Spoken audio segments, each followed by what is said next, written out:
Chapter 17. The Proof of the Pudding. Felicity was cumbered with many cares the next morning. For one thing, the whole house must be put in apple pie order. And for another, an elaborate supper must be prepared for the expected return of the travelers that night. Felicity devoted her whole attention to this, and left the secondary preparation of the regular meals to Cecily and the Story Girl. It was agreed that the latter was to make a cornmeal pudding for dinner.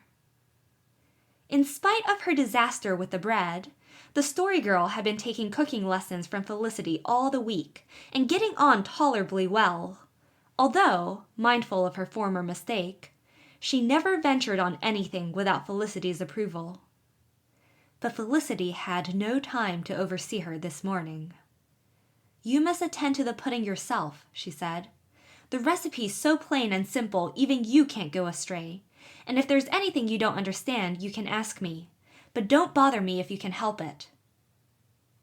The Story Girl did not bother her once. The pudding was concocted and baked, as the Story Girl proudly informed us when we came to the dinner table, all on her own hook. She was very proud of it, and certainly, as far as appearance went, it justified her triumph. The slices were smooth and golden, and, smothered in the luscious maple sugar sauce which Cecily had compounded, were very fair to view. Nevertheless, although none of us, not even Uncle Roger or Felicity, said a word at the time, for fear of hurting the Story Girl's feelings, the pudding did not taste exactly as it should. It was tough, decidedly tough, and lacked the richness of flavor which was customary in Aunt Janet's cornmeal puddings. If it had not been for the abundant supply of sauce, it would have been very dry eating indeed. Eaten it was, however, to the last crumb. If it were not just what a cornmeal pudding might be, the rest of the bill of fare had been extra good, and our appetites matched it. "I wish I was twins so's I could eat more," said Dan, when he simply had to stop. "What good would being twins do you?" asked Peter. "People who squint can't eat any more than people who don't squint, can they?" We could not see any connection between Peter's two questions. "What has squinting got to do with twins?" asked Dan. "Why, twins are just people that squint, aren't they?" said Peter. We thought he was trying to be funny, until we found out that he was quite in earnest. Then we laughed until Peter got sulky. "I don't care," he said. "How's a fellow to know? Tommy and Adam Cohen over at Markdale are twins, and they're both cross-eyed, so I supposed that was what being twins meant. It's all very fine for you fellows to laugh. I never went to school half as much as you did, and you was brought up in Toronto, too.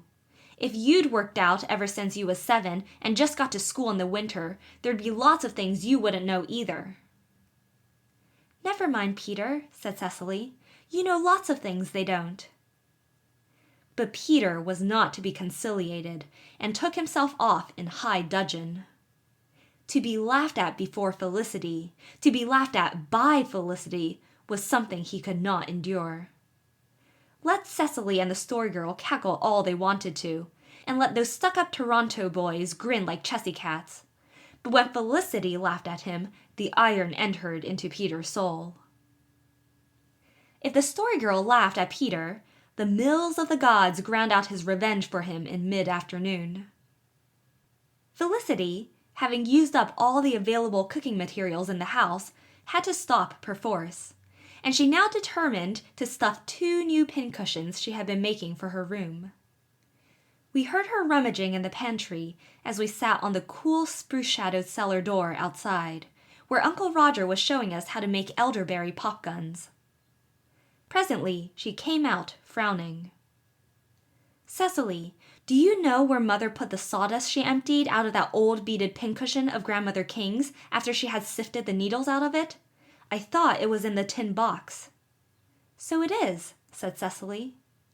"It isn't. There isn't a speck of sawdust in that box."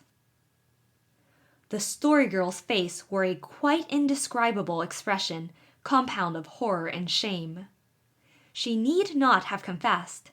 If she had but held her tongue, the mystery of the sawdust's disappearance might have forever remained a mystery.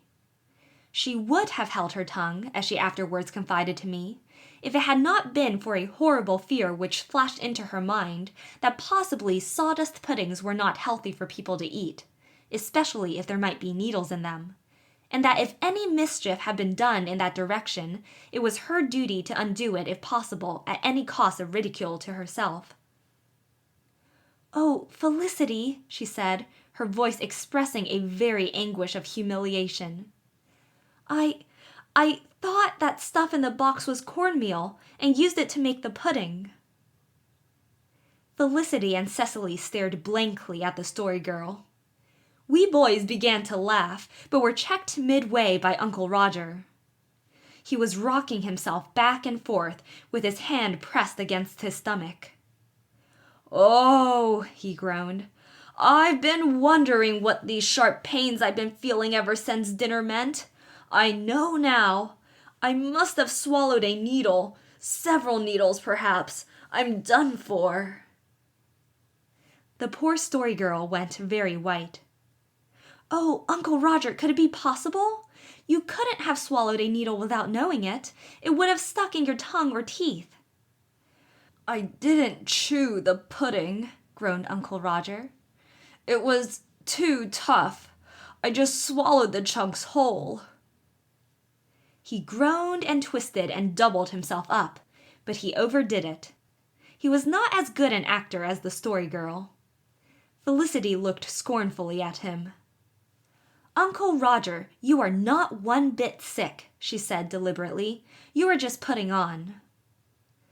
"Felicity, if I die from the effects of eating sawdust pudding flavored with needles, you'll be sorry you ever said such a thing to your poor old uncle," said Uncle Roger reproachfully.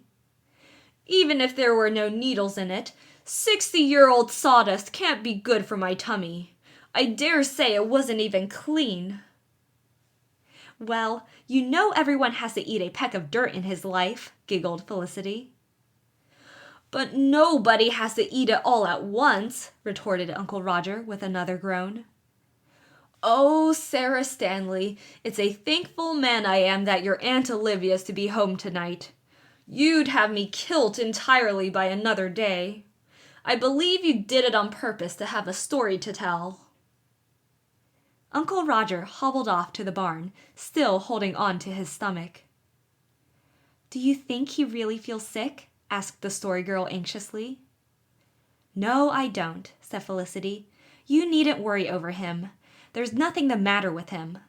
I don't believe there were any needles in that sawdust. Mother sifted it very carefully." "I know a story about a man whose son swallowed a mouse," said the Story Girl, who would probably have known a story and tried to tell it if she were being led to the stake. "And he ran and wakened up a very tired doctor, just as he had got to sleep. 'Oh, doctor, my son has swallowed a mouse,' he cried. 'What shall I do?' 'Tell him to swallow a cat,' roared the poor doctor, and slammed his door. Now, if Uncle Roger has swallowed any needles, maybe it would make it all right if he swallowed a pincushion." We all laughed, but Felicity soon grew sober. "It seems awful to think of eating a sawdust pudding. How on earth did you make such a mistake?" "It looked just like cornmeal," said the Story Girl, going from white to red in her shame. "Well, I'm going to give up trying to cook and stick to things I can do. And if ever one of you mentions sawdust pudding to me, I'll never tell you another story as long as I live." The threat was effectual. Never did we mention that unholy pudding. But the Story Girl could not so impose silence on the grown-ups, especially Uncle Roger. He tormented her for the rest of the summer. Never a breakfast did he sit down to without gravely inquiring if they were sure there was no sawdust in the porridge. Not a tweak of rheumatism did he feel, but he vowed it was due to a needle traveling about his body. And Aunt Olivia was warned to label all the pincushions in the house. Contents, sawdust, not intended for puddings.